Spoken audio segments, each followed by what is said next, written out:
Oh, man. Big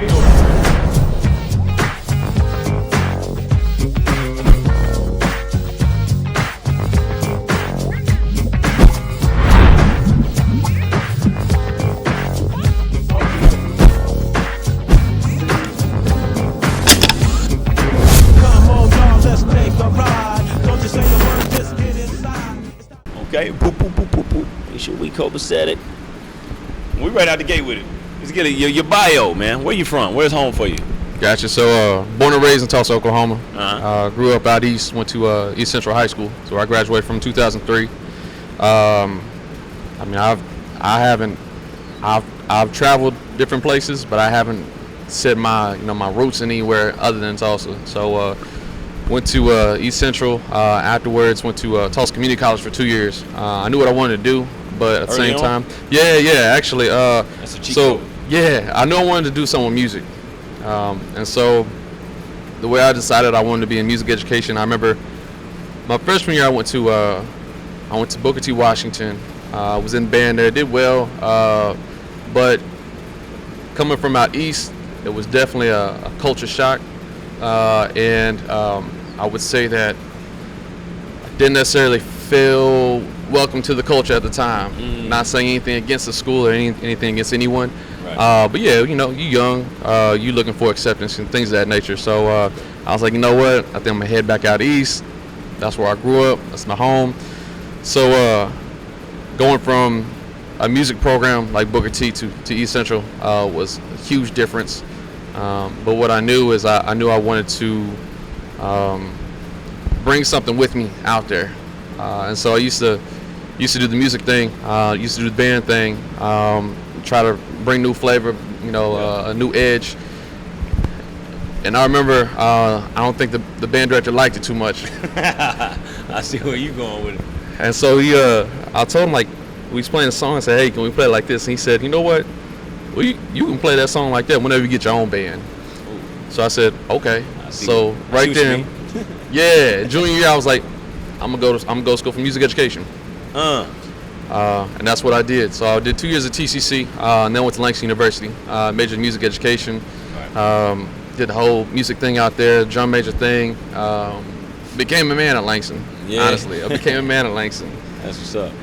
Came back here. I always knew that I wanted to get back to North Tulsa. I had a lot of friends who were at Langston with me, who were graduates of McLean. Best friend was graduate of Central. Right. Josh Griffin, rest in peace. Yep. So I knew I wanted to give back to the community. So my first job, because I came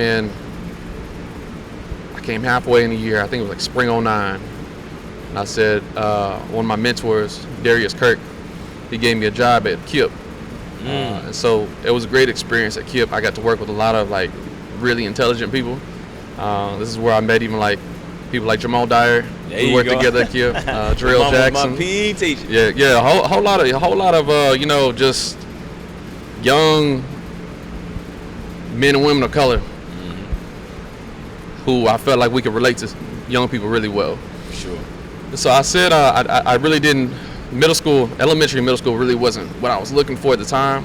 So I was going to hold it down. I held it down for that semester till Dontario Marzette got there, and that was one of my other best friends. We were college roommates. Man, I know, right? I've been around some good people though. Right, and it sounded like you had pre-existing relationships with these guys before the business of it. It's crazy. So pre-existing relationships I had with nobody before I went to Langston. Langston was the hub. Yeah, Langston was that was the commonality for us. I was the kind of guy that would go straight to my room, close my door. And so I have roommates who would be like, hey, come on out, explore, live, because in my mind, I was so motivated to finish. So I already did 2 years at TCC, so I felt like, I'm 2 years, I'm over all the. Yeah, I'm over. I'm coming in Langston, 20 years old, like, nah, I'm trying to get up and get out. So it wasn't anything against anybody, it was just tunnel vision. Nah, nothing against nobody. Tunnel vision, and I just had success on my mind. I wasn't there to hang out, to party, to do any of that. But it's probably the best decision I've ever made in my life, because I was I was really molded there.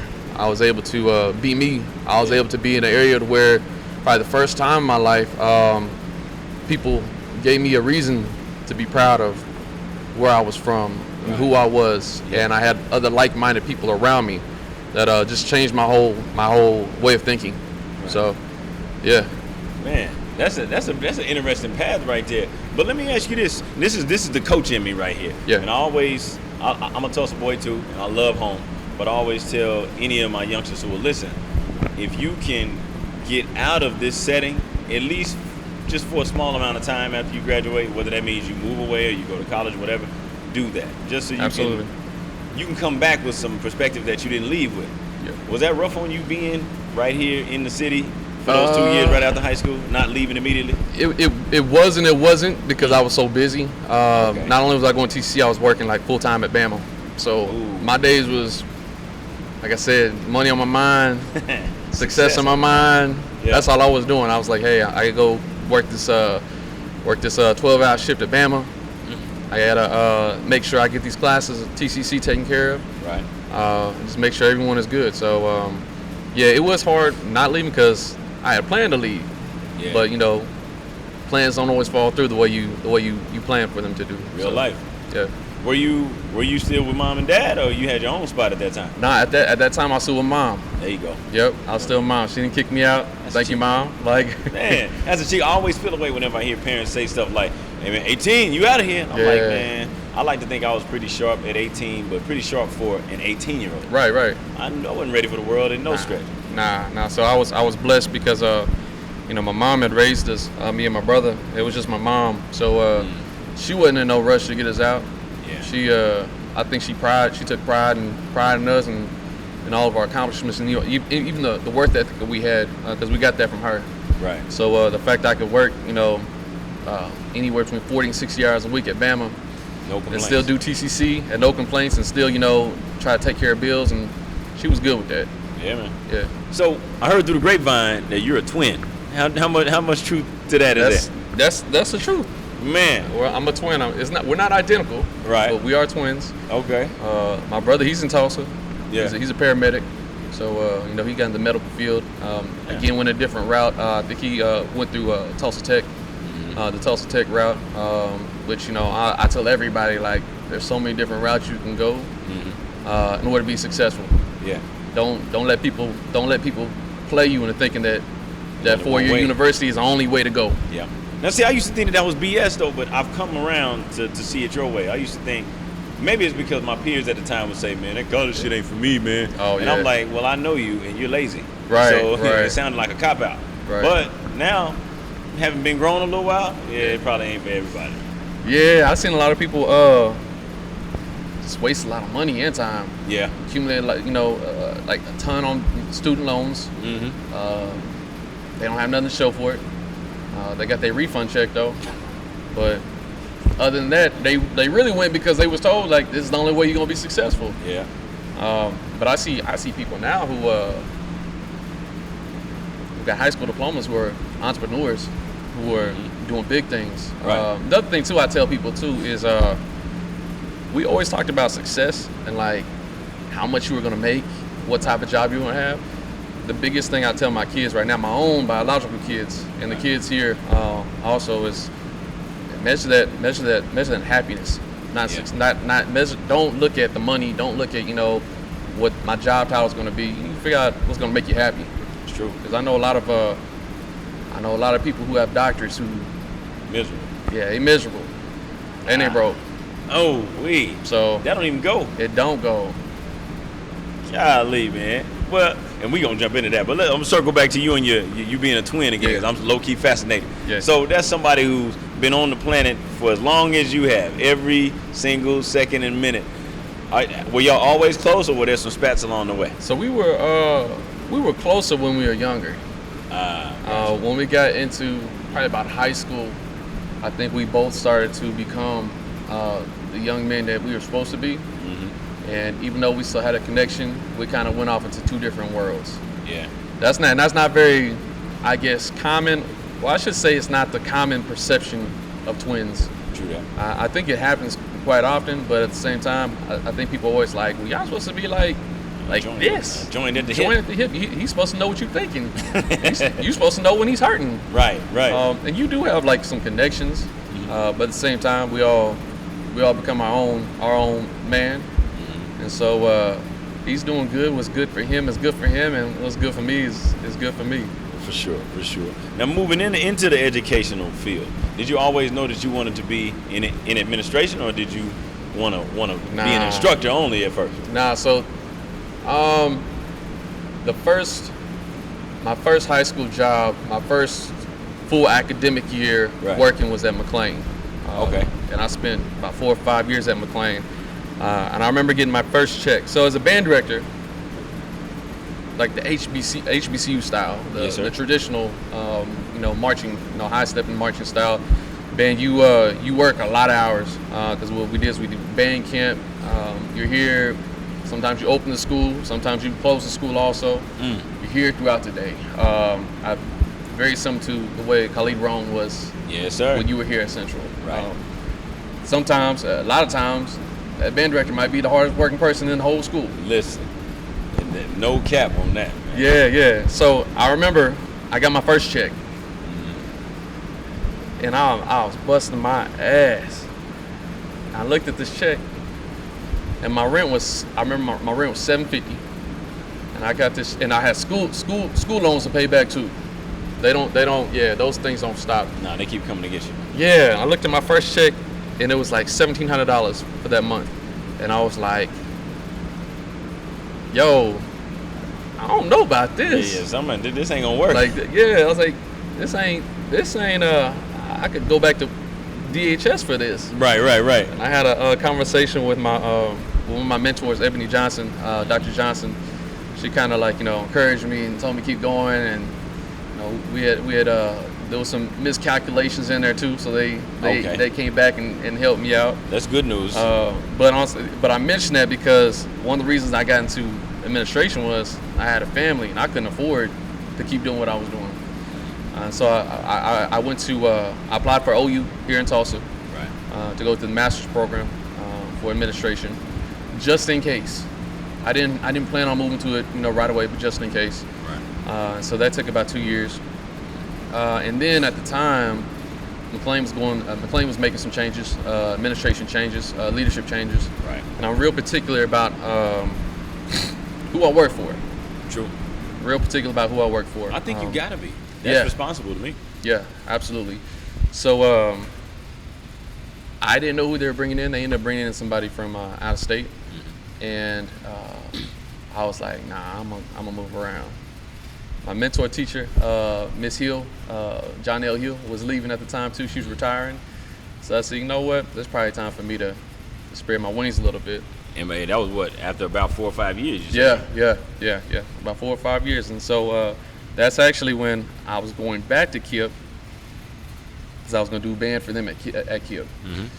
Were the wheels turning on that even before all of this shakeup happened? My wheels was turning about potential moves, but wasn't so much about administration yet. Right. So that summer I did an interview. They hired me on at KIPP, and KIPP is a great school. Right. One of my drawbacks with charter schools though is they're at-will schools. So at an at-will school, there's no contract. You can be let go anytime. Oh, whoa. Like, yeah, anytime.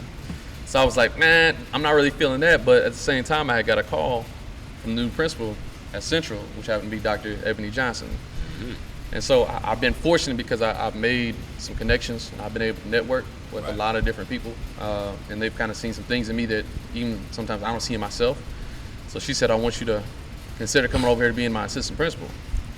And I was like, man, like I'm talking about like this is August. Oh. And I just, this is like I think I came on like August like 12th or something like that. Man, so you got less than a week before school started. Yeah, it was quick. But it was crazy because I think I had just finished up all of my stuff in July for administration. So your educational stuff. Yeah, so it just kind of happened, just rolled into it. Quick work. Yeah. So did you accept it right there on the spot, or do you say take some time to think? I took some time to think about it. Took some time to process, and then I got with her and talked to her about it. And like I said, I like to work for people I trust. and there was probably nobody in the district I trusted more than her at the time. So I was like, Doc, I'm there. I'm in there. Yeah, I'm in there. Well, I can speak from being an assistant coach under multiple different leaders and, in a way being groomed to finally take over my own program. But it was great for me to learn how to follow. Yeah. Before I led, would you say your experience was the same? Absolutely. Oh yeah. Absolutely. Yeah. What are some of the gems that Dr. Johnson dropped on you? What'd you walk into, man? Was it what you expected? You know what? One of the best things she did for me. First off, we were both new that year at Central. Oh, okay. So she was too. She let me be me though, and that was one of the things that I knew I couldn't get everywhere. Yeah. So she let me be me. She let me communicate to the kids the way I communicate. She let me make some decisions. She gave me like a lot of autonomy, and I appreciate that. And if things would go bad, she would let me fall on my face too.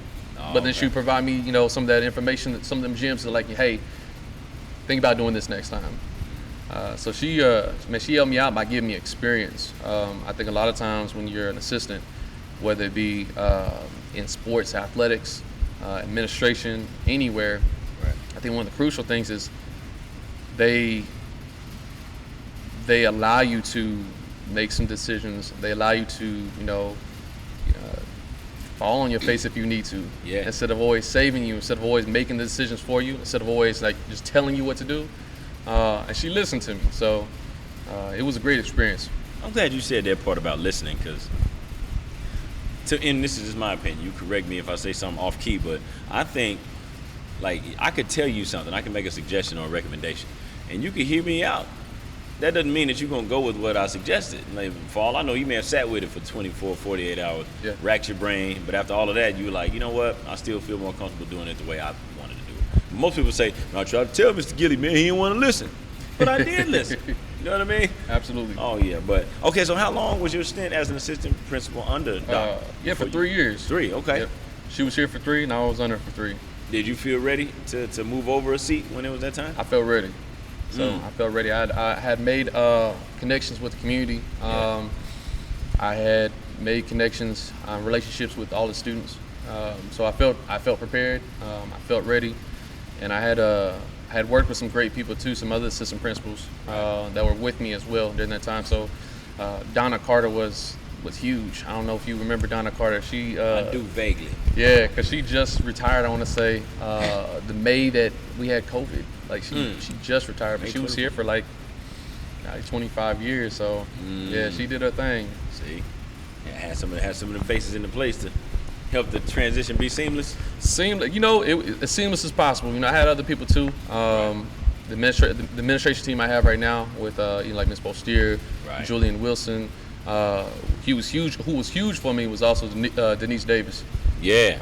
She was here through all the eras, man. She seen it all, so she was huge for me too, and helped even guide me, helped give me some advice and everything too, even while I was in AP. So. All right, well, I'm gonna shoot straight on some things right here, and then you may feel however you feel about it, but when you think about the McLeans of the world and the Centrals of the world, we are not necessarily the darlings of the district. You know what I mean? Yep. And a lot of the perceptions are misperceptions about what really goes on in these buildings. So what's a regular day at Central High School on the job for Jason Gilley, given our demographic, given our challenges and everything else under the sun? Yeah. So it's a little bit different now with just with the pandemic and the sub shortage and the teacher shortage and things of that nature. But on a normal day, if I take those out for the last 5 years, this is gonna be my 6th year as principal. Okay. But if I look at the other 5 years, a daily view of my day would really consist of being in classrooms. It's a little bit more difficult now to do that, but being in classrooms and developing not only relationships with students but also teachers. My main job is an instructional coach, so that's what I do. I come in, I observe, I take notes, and then I have conversations and like build game plans for teachers to better reach students. One of the things I really enjoy doing too, what we used to do quite a bit, and this was probably once a week, wouldn't be a daily thing, we go out to the community, do some community service, just show our face. Hey, if there's anything you need, let us know. And when you say we, you talking about your admin team? It'd be myself, the administration team, really anyone who wanted to come. Okay. I had teachers come. I had support staff come sometimes too. I was pulling up on houses. Yeah, I'm just pulling up. So pull up in Osage and just start walking. I would hear that about you at first, and then I saw one of the newspaper articles about you on somebody's porch, knocking on the door, just letting your presence be felt. Yeah. Man, was that just an inclination that you had to do that, or did somebody put that battery in your back and say, hey, this might be something to think about? No, when I was at McLean, we kind of did that a little bit as well. Went to Vernon Manor and some other places to where, like, people didn't necessarily go. One of my things was, I feel like if you're afraid of a community, you can't serve them. Yeah. And so I used to try to get teachers out to the community, teachers who, especially new teachers who didn't know the community. Right. Like, yo, you need to start showing your face, knocking on some doors, making people feel welcome. Because I think that when people feel welcome, then they'll feel welcome coming up here. Yeah. A lot of people in our community haven't had the best experience in school. Yeah. So when we talk about having parents and other community members come back to the school, it's like, well, damn, I didn't have a good experience there. Why do I want to go back? Yes. And so we got to make them feel welcome and also give them some opportunities to grow and learn and become educators. So I know a lot of times you have to be sort of the first point of contact in terms of, we had a situation here at the school. I need to call this kid's parents to let them know. And I've seen you at work in terms of building rapport with students and even their parents. Have you ever found yourself to where it's like, you know what, this kid has been doing well, and I feel like every call I make, I'm the bad news bearer. Let me give him some good news. You ever drop it? Right. So I think that's why I got the rapport, because a lot of times what I'll do is I'll see that early on, like the kid is having some problems, and I'll make sure I'm contacting the parents and saying, hey, yo, such and so has been doing a really good job lately. Just want to let you know that. And so when I do have if I do have some bad news, if I do have some some news that says, hey, we got to put a growth plan together, or he's getting a little bit off, she's getting a little bit off, they know it's coming from a good place. Right. They know it's coming from like a place of concern. It's coming from a place that just wants to see their kid do well. Yeah. So you built up that credibility with them. Absolutely. Now, have you ever found? Well, I'm gonna figure out a way to frame this question. How do you assess when it's time for you to throw the book at them, where it's like, okay, we've exhausted every other option. I've extended many olive branches, and you've shot down every opportunity to improve. Now I got to get you. Yeah. So, unfortunately, that does happen sometimes. I feel whenever that student or any other student or any teacher's safety is at risk at that time, because we'll do what we can do to help you. Right. I know we're trying to break some bad habits too, and also we're trying to provide some people some therapeutic, resources. Yeah. Because it's usually some underlining issues. Kids aren't doing things just to be doing them. They got something else going on. But whenever it becomes like a safety issue, then we have to look at some heavier things. We have to look at maybe some places that can help them in ways that we can't necessarily help them. Right. Have you ever had to have one of those transparent talks with a parent that sounds a lot like a transparent conversation you would have with their student? I have. Man, I have. How tricky is that? And in my mind, I only have my main world. Going back to my coaching, like you got a disgruntled parent, and I try to give them grace because it's like, okay, this is your baby, and so I can't expect you to be objective, but somebody in this equation has to be. Right. And so now it's time for some real talk, but I'm gonna tread carefully because you've grown. You know what I mean? Right, You ever had to go through any of that? Right. Yeah, I have. Most of the time, those relationships later down the line end up a lot better, because they'll be like, damn, Mr. Gilley, I see what you're talking about. I've only had one time to where it went left, and when it went left, I'm a man before anything else. I totally understand it. Tell people this all the time, like, I'm a man before anything else. Yeah. And so I think I only had one time where I had a dad size me up, and I had to remind him, like, all right, man. Yo, I'm a man before anything else. So. It ain't sweet. Yeah, exactly. And I let, but hey, he got the idea. I didn't have that problem again with them. Good deal. Yeah. Ain't it a trip? Maybe this is just a man thing, but it's like sometimes I don't condone this by any stretch, but it's like sometimes when we take it there with another, after a while, it's like there's a respect. It is respect. Really, that was like my first year as a teacher at McLean. I was tested Early and often. I was tested from day one. Okay. And who you need to talk to is some of my former students and they tag me and stuff all the time on Facebook and everything else. Like, Gilley, remember when you did XYZ? Hey. And so I had to I had to show them, like, and I was young too, coming straight out of Langston and put me in a school of everyone who looked like me. There you go. And so I had to, Let it I be had known. to order to speak to them the same language that they understood in order to get their respect. Right. And in order to open their minds up to even help try to reprogram them. So yeah. God, I guess you could say that's a gift. I think it's a gift and a curse. Yeah. Because, of course, I want to be able to sit across from somebody who knows exactly what I'm saying, no matter how I word it, and can speak it back to me. But what was sort of like discouraging at times is the fact that some of our young people, particularly the black ones, they only seem to respond to that volatile type of speech. Like, well, I got to turn it up with you in order for you to understand what you know I'm right about. But, we go on a rabbit hole on that all day long. It's almost like being bilingual, though. Like, yeah. My son, he goes to Eisenhower. Him and my daughter, they both go to Eisenhower, so they learn Spanish also.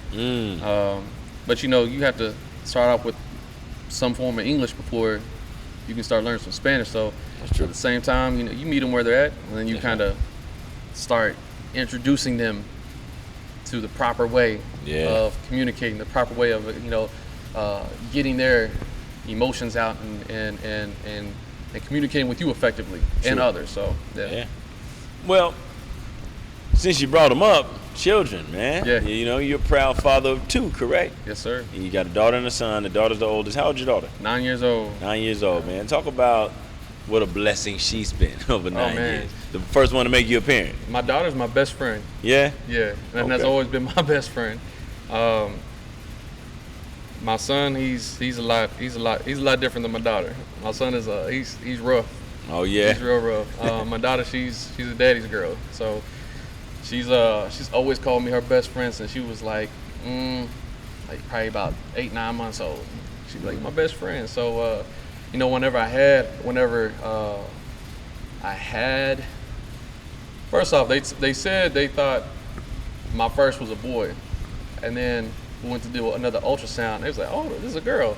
And I remember my reaction. My reaction wasn't probably the most appropriate because I was like, I can't say what I said. Yeah. You had your mindset on. Yeah, I had my mindset. But the thing was, I'm like, man, like I work with high school boys. I know what they talk about. Like I'm getting ready. I'm getting ready now. Went right there. Yeah. But honestly, having a daughter was amazing. Probably the best gift I've ever had. And then me and my wife had Elijah 3 years later. He's 6 now, and he's a handful. He likes to play sports. Yeah. He likes Minecraft. Oh yeah. Likes to talk. It's a fun age. It is, man. It's like all they worry about is what they're gonna eat and where they're gonna play. Yeah, basically. That's how they wake up. That's the life. So, being as you were in the kid business before you became a parent, did your approach when teaching or dealing with students change at all once you became a parent? My approach didn't necessarily change too much, but what I did want to do is I wanted to take an extra step to involve parents even more. Because if anything happens at school, right, and my son or my daughter needs to be corrected, I want to know. I want to know then.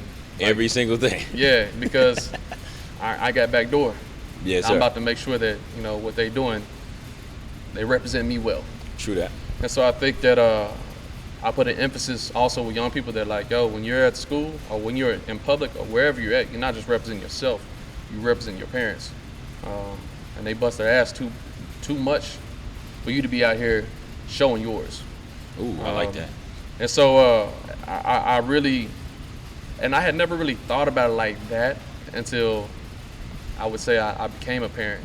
Right. And I'm like, man, I'm really working. Working. So yeah. Can you remember one of those first times where you got that call from one of your kids' school and it was there was an issue or an intervention that was needed? Yeah. So I've been fortunate so far. I haven't gotten a call. Oh, there you go. Boy, riding easy right now. They young though. It's first grade and third grade. So I haven't gotten any calls yet. But I already know I'm gonna have some calls from my son before too long. You know him. Huh? Yeah, and we continue to have conversations though. I continue to do positive affirmations with them on a daily basis. I make sure they know a few things. The most important thing in life is your happiness. Yeah. I also make sure they know we don't beg nobody to be friends. Like, no. It's a blessing for you to be a part of my life in any capacity. So I just give them like little gems that I wish someone would have gave me when I was like 6. Man, you'd be surprised, or maybe you wouldn't, but a lot of people would be surprised what they're paying attention to. Yeah. You know what I mean? I've learned from being a teacher and a coach. Sometimes, like, I had these moments the night before. I know there needs to be a specific type of conversation that needs to be had, and I'm going over my lines in the mirror, coming up with this elaborate, eloquent speech. They don't remember none of that, but something I say off the cuff, they'll regurgitate it right back in. And I'm like, whoa, that's what you took? Right. All right, well, I guess I better. Well, you're welcome, I guess. Yeah. You know what I'm saying? So, now, do you think you would be one of those parents that you going to take the adult side? No, you did it. Or you coming at them and like, no. My son, my daughter did what? Which type of parent do you think you are? I always want to hear their side. Just because I always want to hear my kids' side, just because I think it's important to give them a voice. Sure. But at the same time, I know how things can go. I know how perception is people's reality. Yeah. So I think with my daughter, a lot of times I'll probably be more trusting that she's telling me the 100% truth. Got you. With my son, he likes to embellish. I think it's good knowing like your kids too. Yes, sir. I think a lot of times too, even with our kids in schools that we've been in, parents know. They do. They just got to save face. Yeah, man. And then when they get home, they be like, "Yo, ass better never put me in that situation again." Yeah. But people, they gonna ride or die for their kids. So. That's true. And I just can't stand when I see a kid like, now you've been up here terrorizing this whole building, and then you got your mom and dad or whoever coming up here just fighting on your behalf, and you sitting back there with your lips zipped, knowing you did wrong. Yeah. But they take the path of least resistance. Yeah, I have conversations with parents like that too. Mm-hmm. Because eventually you're not gonna be able to do this. Eventually, it's not gonna be at school. You're gonna be in front of a judge. That's right. And so they understand. Like I think that we had that. I think they get it. Mm-hmm. Even though they know, like, they still gotta watch out for their son or daughter. That's at the true. end of the day. So. But I'm pretty sure you as a parent, nobody can just come and just tell you just anything about your kid. You're like, no, wait a minute, I know him, I know her. Yeah. You can't tell me just anything. Yeah. Let's.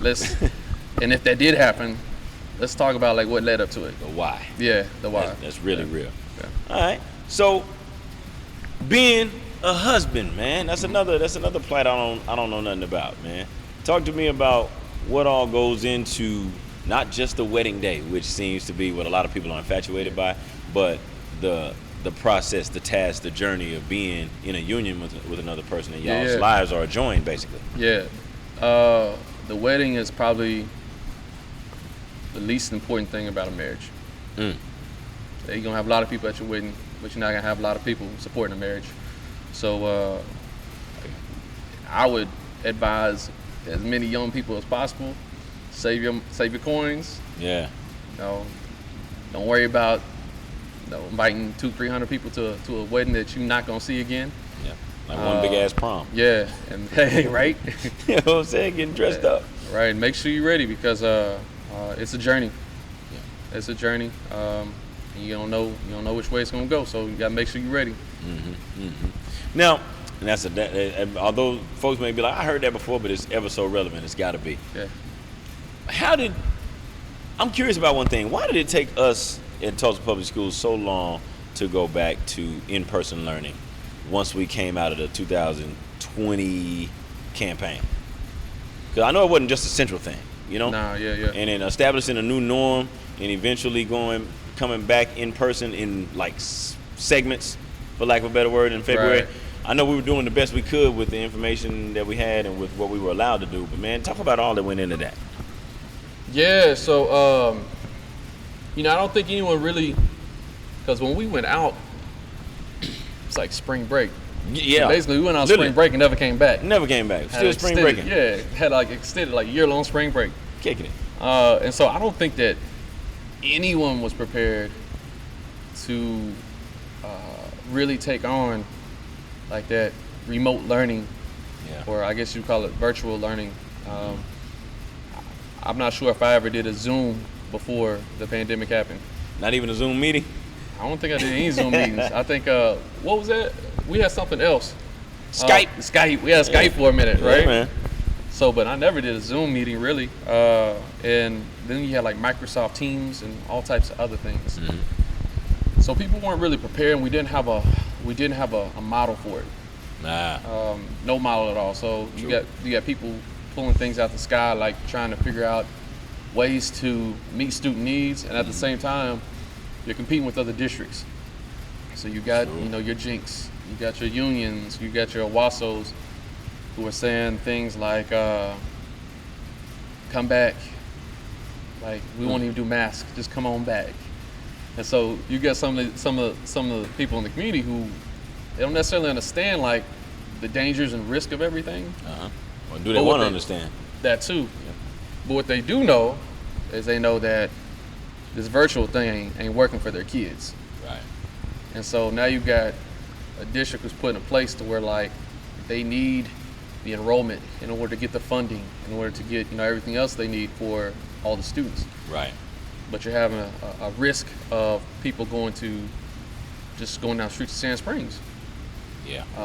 Based on not even a safety thing, but like a Convenience, maybe? convenience and comfort.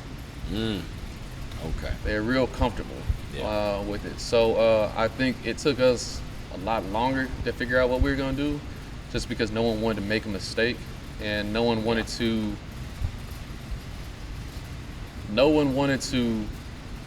put students or teachers at risk.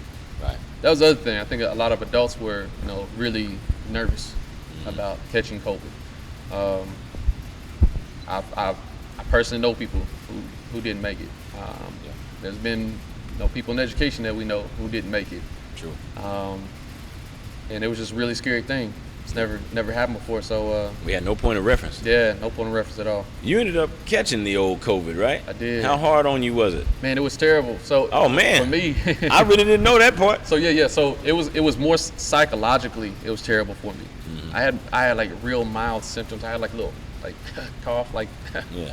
One of those. I didn't have no fever. I really didn't have too much of anything else, but it was psychological for me because it was in July. I remember I found out around July 15th, and my daughter's birthday was on July 31st. I think I found out July 18th. Yeah, I think I tested positive on July 18th. My daughter's birthday was on July 31st, and you don't really know about COVID until you catch it. True. Then you start to be like a COVID expert. You searching, Yeah. Googling and like Just restless. you finding everything out. So someone called me and told me like they had been exposed to it and that they thought they had it. So I was like, well, I guess I'll go get a test. So I went and got a test. They called me back and said, yeah, you got it. So I locked myself in a room for 15 days because I didn't know. I just didn't. I didn't want my kids or my wife to get it at the time. And she works at OSU hospital. So she was a ER manager. So she was over the COVID That whole floor, unit, huh? basically. Jeez. Yeah, so it was it's been a blessing that I don't know how I got it and she didn't, but it is what it is. But during that time, I missed my daughter's 8th birthday. And that was tough because how close we are. And so they showed me on Facebook Live and I just watched it, and I remember crying like I'm missing my baby's birthday. But I didn't want her to get sick, so I would stay in my room, stayed in one room for 15 whole days. Late at night, I would when they was asleep, I'd go to like Taco Bell.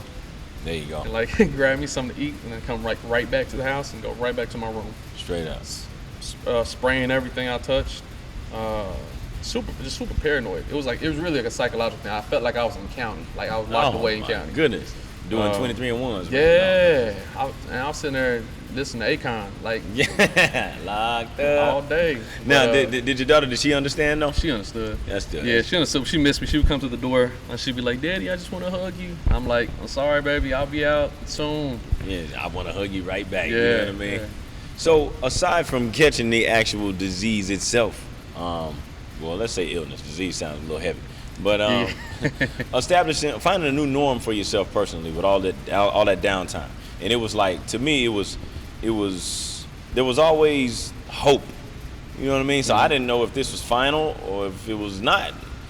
March turned into April, April turned into May, and for me, after about the first 2 weeks of being like, "Yo, this is cool. We ain't gotta do nothing," I'm like, "All right, man, I need something." Yeah. What was your something? You know what I mean? Oh man, so it never ended for me. Like the principal thing never ended. Like I was on more calls and more meetings than I had ever been. So I really didn't get like a lot of downtime. Right. I just got more meetings, more let's figure this out. Yeah. There was a lot of pressure, to be honest with you, because we never experienced anything like this, and we were trying to figure out virtual expectations. Right. And we were doing a thing called Summit at the time, Yep. which was a lot different than everybody else in the district.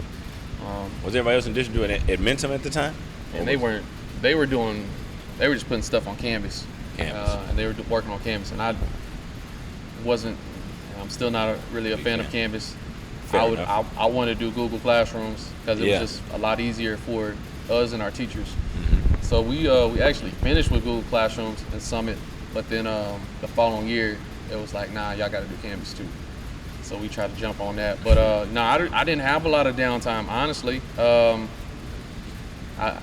During the downtime that I did have, so that was my son's first year at Eisenhower in kindergarten, and my daughter, she was entering second grade at the time. Mm-hmm. And so everything, it's a language immersion program. Right. So everything's in Spanish.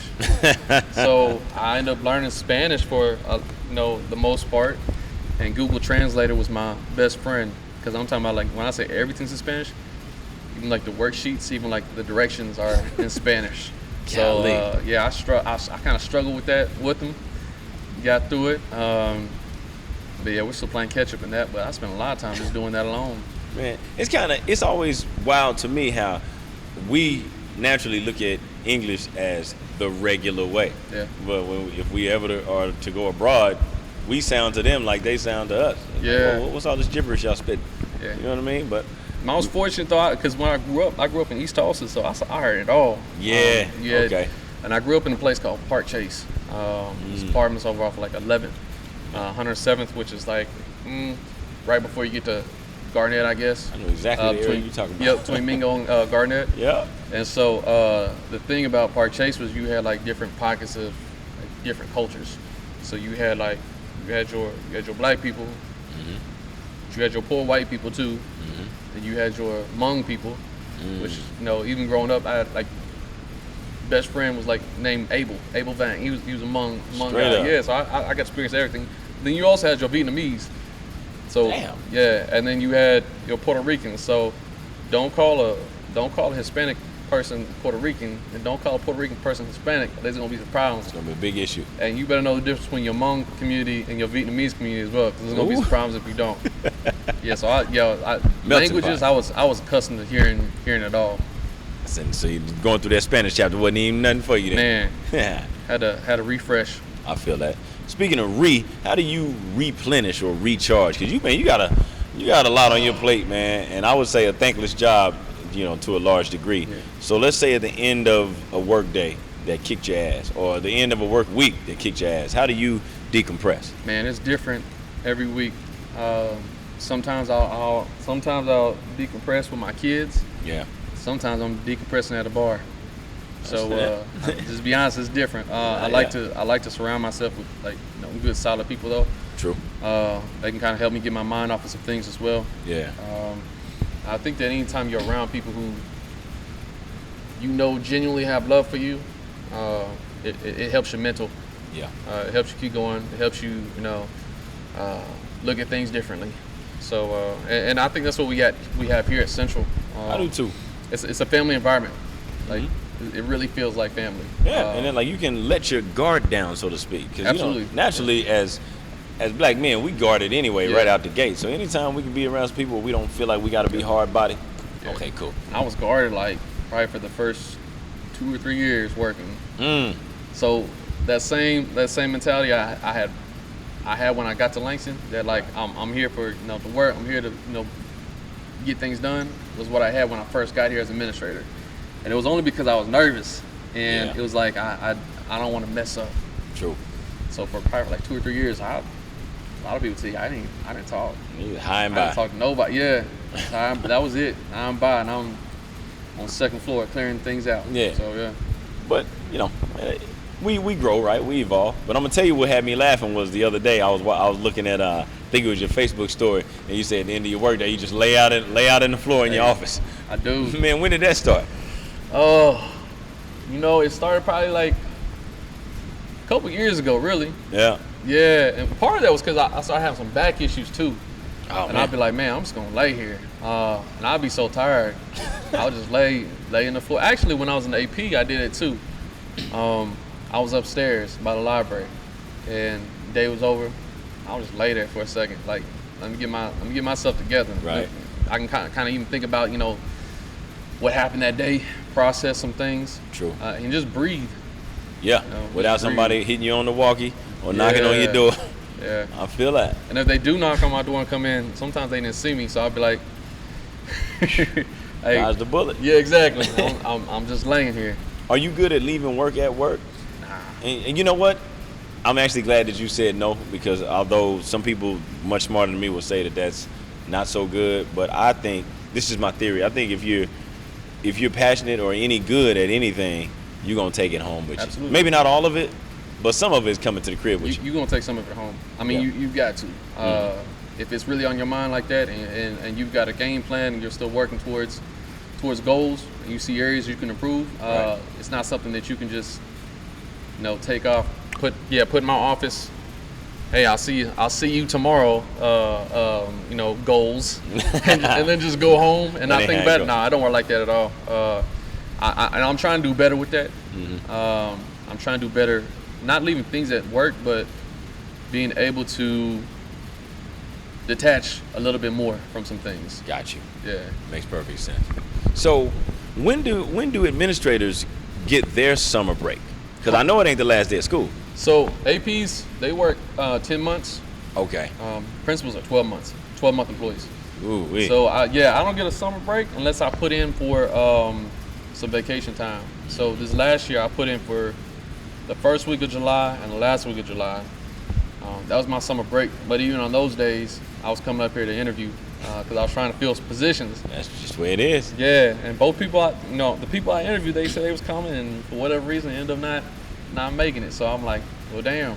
Here we go back at it again. Yeah, maybe I just save my little vacation time next year. Let it roll on over. But yeah. When it comes to the interviewing process or the hiring process, do you at all get to sort of create your own rubric for what you're looking for? I would imagine there's some things that are absolute. Yeah, right? yeah. So when I'm hiring, I'm looking for men and women who, there's a couple of things. Yeah. Who resemble my student body. I remember at one point in time I had, I would say 5 different HBCUs that were represented here at Central, teachers. I'm looking for someone who can relate to students. Right. And if they can't necessarily relate on a personal level, someone who has some empathy but not sympathy. So, Exactly. And when I say that, I've seen with our population in various places, I've seen people come in and feel bad for kids. Yeah. And because they feel bad for them, what they do is they lower that bar Yeah. so they can they can reach that bar, and then they act like they did something, and really they didn't do anything, but basically set that kid up for failure. Yeah. Not even meaning to do it. Right. So I'm looking for someone who's gonna, keep that bar up high, but someone who's going to understand that even if they don't reach that bar, growth is growth. That's right. And we keep putting that bar high, so the kids will keep growing. And I'm looking for people who are into building relationships. Relationships is the number one thing. Right. If you can build a relationship with a kid, with a family, I mean, there's really not too much they won't do for you. They'll run through that wall, as they say. Yeah. Now, what about the opposite end of that spectrum? When you got to let somebody go? Yeah. So it's not that easy as far as letting people go. Right. I don't think. Now there's a human element that goes in everything. Yeah. I think. Like if you're just a black-hearted individual, you would just say, "Hey man, it ain't working. We'll see you." Yeah. But that can't be that easy for anybody. Nah, it's never that easy. I think that because like I said, coaching is what my job is first and foremost. Right. So it's coaching teachers. So you don't, you got a player who has a lot of potential. Maybe they're not living up to that potential. You don't just like throw them to the side right away. No, not right away. Not right away. You give some opportunities to grow. You give some strategies. Say, hey, let's work on these skills.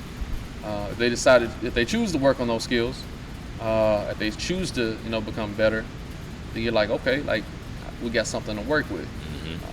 Definitely want to keep you around because you're showing growth. You're showing progress. Exactly. If they choose not to, it depends, like, where they're at. Like, is this like a sixth man, or is this like Gotcha. you barely riding the bench? You barely on my bench. It depends on where they're at. Yeah, the bottom of the depth chart. Yeah. Whenever it gets to a point, though, to where I feel an adult is not someone I would want in front of my own kids, then I'm like, all right, like, we gotta part ways. Yeah, we gotta figure something else out for you. Maybe this just isn't the best fit for you. Right. Not saying that you can't be effective somewhere else, but maybe this just isn't where you need to be. That's the business of it. Yeah. Oof. Yeah. The long and the short of it. All right, I got two more things I want to throw at you, man. Your taste in music, man. I'll tell you what, man. I'll be following from a distance every morning. When you jump in that truck, you got a different tune playing. So, and for me, it's all about my mood. Like I feel differently every time I step into my vehicle. Like how you selecting how you gonna start your day or your week off? Man, that's a good question. That's a good question. So some days, here's the thing: if you don't hear me playing music, that's usually a problem. Like when I go home, sometimes I've had some moments to where I'll drive home, I'll get to my driveway, I'll be like, damn, I didn't even turn the radio on. I didn't turn no music on. And I'm like, man, like I know it's a tough day if I've done that. As far as my taste in music, I'm really big into artists who are they have some substance. Yeah. Especially with hip hop. True. I know we talked about Nas' last two albums. King's Disease 1 and 2. Yeah, 1 and 2. Hard, man. My favorite artist right now has been probably for the last 5 years is Cole. Yeah. Yeah, that's just the things he does just kind of blows my mind. I know I talk a lot to people about For Your Eyes Only. That's right. And how that was like, I really wanted to develop a curriculum, a unit. Straight up. Based on that album alone, just so that we could talk about, some powerful things that took place in it. But at the same time, I'm an old school guy. Yeah, man. I'm an old school guy. So I feel that. And when I say old school, I'm talking about all the way 60s, 70s, 80s, and early 90s. Well versed in all of it. Yeah, that's my passion. Music was my first passion. So. Mm-hmm. Speaking of passion, this is what I'll finish with. Maybe, hopefully this don't incriminate you, but your long-term goal. Of course, everybody understands the stair-step process. Teacher, administrator, then you somewhere downtown, superintendent of your own district. You ever given that any thought? I always said that I don't necessarily want to go to the district level. Right. And the reason I said this because it seems like the higher up you go, whether you're starting a teacher to even like a dean, AP, principal, the higher up you go, it seems to me the further away you get from kids. So Great point. As a teacher, I'm working hands-on with kids. Yep. Every day. I might have 20 to 30 to sometimes even 40 kids in my classroom at a time. Kids aren't difficult. What's more difficult sometimes is making sure that all the adults are happy. Yeah. And all the adults are getting what they need. So now I'm not coaching kids. I'm not like that, that life coach for kids. Now I'm coaching adults. And so if I ever go to a district level, then I'll just be probably coaching adults who are coaching adults. So, I respect what they do. I respect the fact that they could reach a wide audience with some of their decisions that they make. And maybe someday I'll be in that position. But I just really like working with kids. Like, I really like being around kids. That's why you see me in the cafeteria. That's why you see me, in classrooms. Yeah, you're very visible. Yeah, and that's if I can't work around kids, I'm not sure why I'm doing what I'm doing. So.